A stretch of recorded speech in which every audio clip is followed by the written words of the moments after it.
이 절차를 거쳐야 보증금을 받으실 수 있으니까 이건 반드시 진행하셔야 합니다. 지금 바로 행동하세요. 무조건 빠를수록 좋습니다.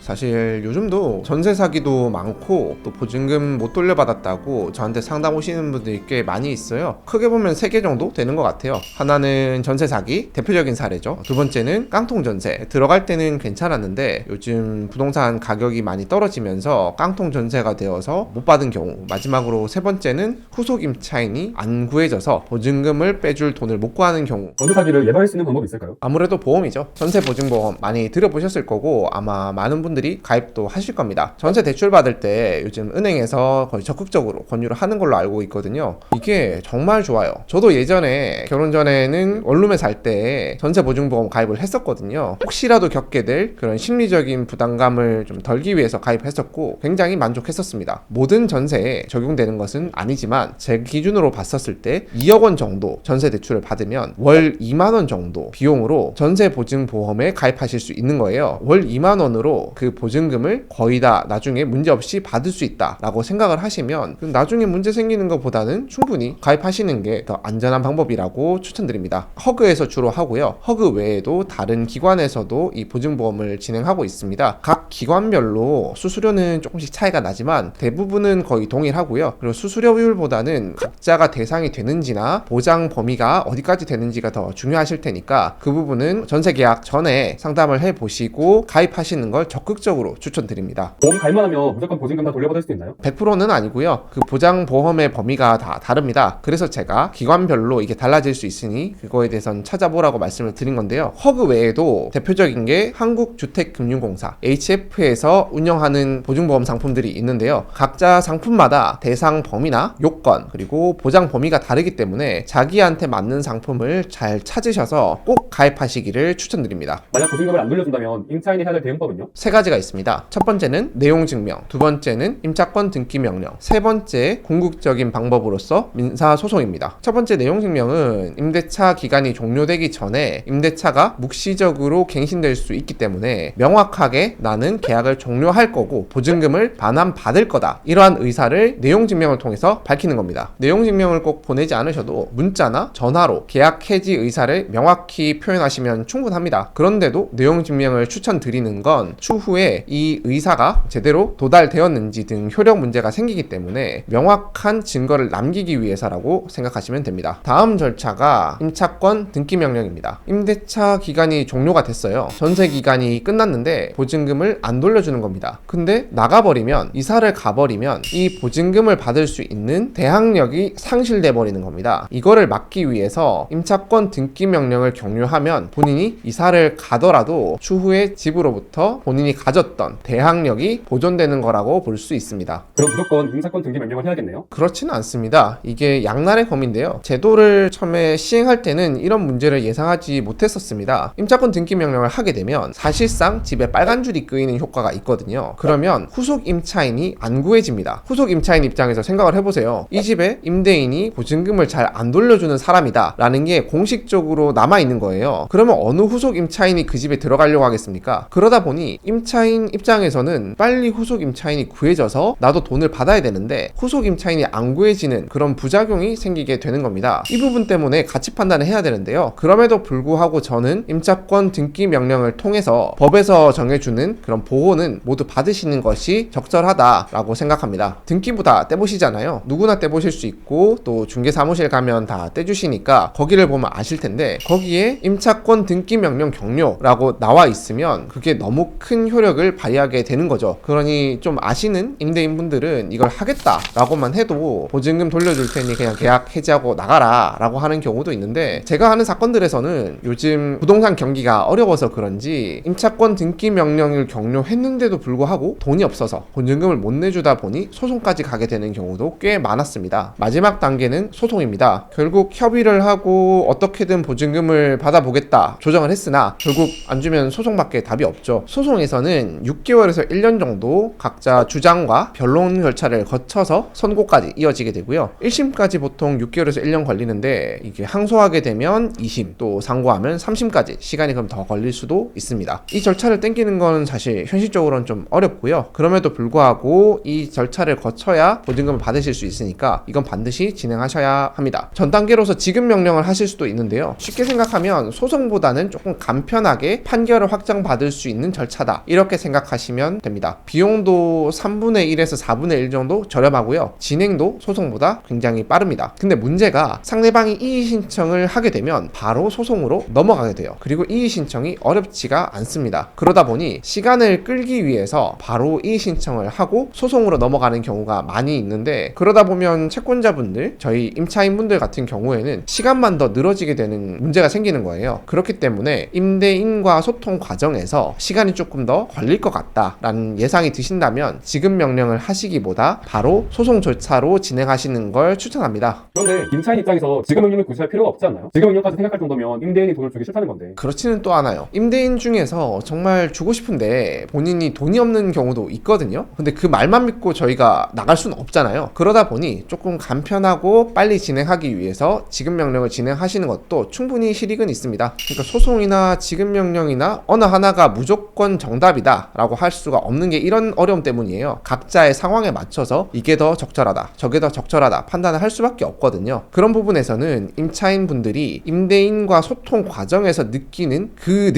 느낌대로 판단하시면 대부분 정확합니다. 그럼 쎄하면 무조건 소송으로 가겠네요? 네. 쎄하다는 느낌이 저도 일을 해보면서 느끼는 건데, 사람 느끼는 게 거의 비슷해요. 쎄하다 느끼면은 보통 쎄합니다. 그래서 그거에 맞춰서 생각하시면 얼추 맞아요. 지급 명령과 소송의 제일 큰 차이는 공시송달이 가능하느냐입니다. 공시송달은 상대방이 서면을 받지 않았을 때 법원에서 법원 게시판에 서면을 공시해 두고 붙여놓은 걸로 송달되었다라고 간주하는 겁니다. 그러다 보니 계속적으로 서면을 받지 않겠다라는 사람에게는 안 받아도 법원에 붙여놨으니까 이걸로 너는 받은 거야 라고 하고 판결을 선고할 수 있는 겁니다. 지급 명령의 경우에는 그래서 이 소장을 안 받으면 계속 송달이 될 때까지, 우편이 받을 때까지 기간이 연장될 수밖에 없어요. 소송을 제기한 임차인은 기다릴 수밖에 없는 거예요. 근데 민사소송을 제기하면 몇 번 정도 송달을 하다가 안 받으면 바로 공시송달로 진행할 수 있기 때문에, 그러면 임대인이 이 소장을 받지 않더라도 공시송달이 되었다는 이유로 판결 선고까지 이루어질 수 있습니다. 임대차 보증금을 반환받기 위한 3가지 절차 말씀드렸는데, 이 외에도 2가지 유의하셔야 할 점이 있습니다. 한 가지는 가압류, 두 번째는 집행입니다. 가압류에 대해서 먼저 말씀을 드리면, 이 소송이 진행되는 중에 임대인이 재산을 빼돌리려고 할 가능성이 매우 높습니다. 물론 재산을 빼돌리면 강제집행 면탈죄로 형사처벌은 받을 수 있지만, 그거랑 별개로 이미 재산을 다 빼돌리면 저희가 돈을 받아올 수가 없게 되잖아요. 그렇기 때문에 그것을 방지하기 위해서 재산에 가압류를 걸어 놓는 겁니다. 가압류는 대표적으로 부동산과 통장 계좌에 대해서 할 수 있습니다. 부동산에 거는 게 일반적인데요. 저희가 임대차 보증금 반환 청구 소송을 하는 중에 건물을 다른 사람에게 팔아버리면 저희는 그 임대인의 다른 재산에 다시 강제 집행을 해야 되기 때문에 이것을 막기 위해서 가압류를 하는 것은 반드시 필요한 절차입니다. 가압류는 무조건 빨리 하는 게 좋을까요? 가압류는 무조건 빨리 하는 게 좋습니다. 여력되시면 무조건 빨리 하세요. 통장 얼리면은 저희 말로 얼렸다고 하는데, 통장에 가압류가 되면은 갑자기 통장에 돈이 안 빠집니다. 통장에 돈이 안 빠지는 상황을 상상해 보세요. 엄청 당황스럽거든요.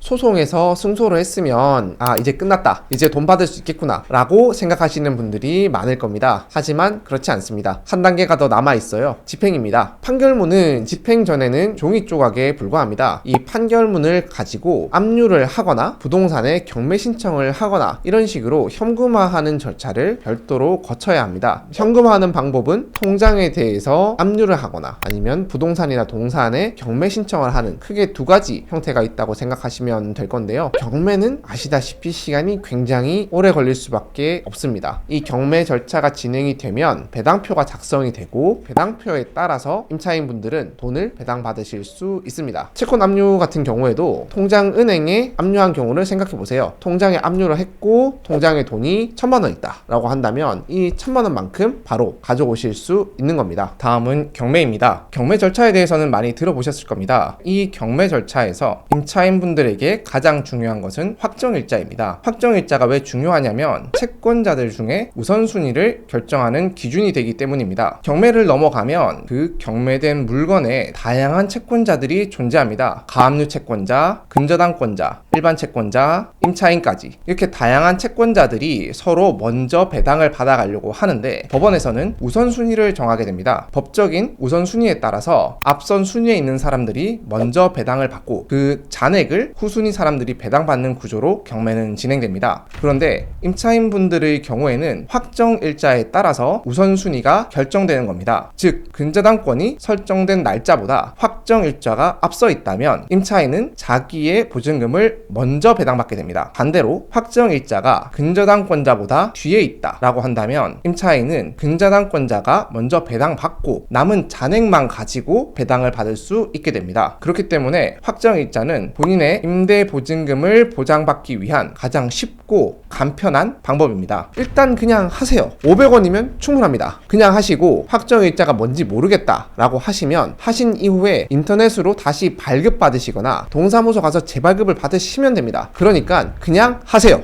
이거 혼자 진행해도 될까요?